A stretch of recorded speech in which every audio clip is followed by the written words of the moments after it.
En la sessió realitzada el dia 25 de juny de 2015 es va elegir president de la Generalitat l'il·lustre diputat senyor Ximo Puig i Ferrer.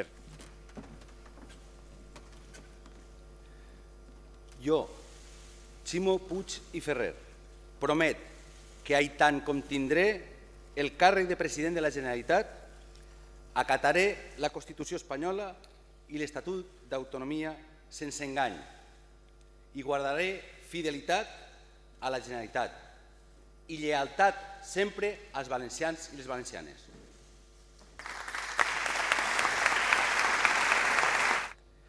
La vostra confiança em compromet, m'obliga i m'honora. Avui és un dia d'agraïments, d'emocions, però sobretot de responsabilitat.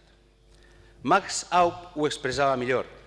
Les persones sense els altres no som res. Allò que compta és el que ens uneix, i el que ens uneix als humans és la solidaritat humana. No hi ha patrimoni més valuós que el sentit d'eixa herència, honradesa, paraula i respecte.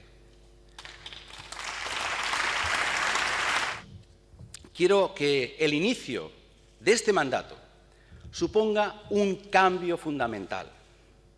La recuperación del poder por parte de los ciudadanos y un gobierno al servicio de las personas, para lo cual mi gobierno estará presidido siempre por la ética y la lucha contra la corrupción.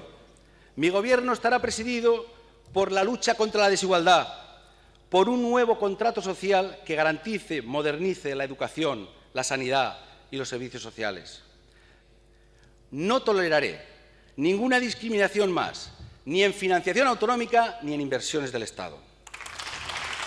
Recordant les paraules que el rei Jaume I va deixar escrites al seu testament.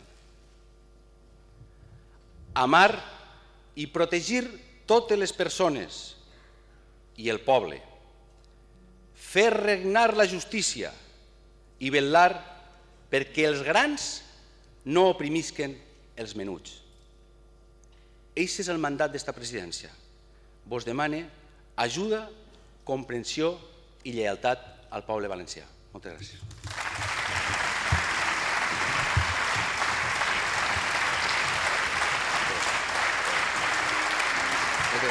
Y que aquí, en esta comunidad, nadie se quede al margen. Mi primer mensaje con humildad es para los más humildes, para las personas que de verdad se merecen tener un gobierno de ciencia que les ayude. Bueno.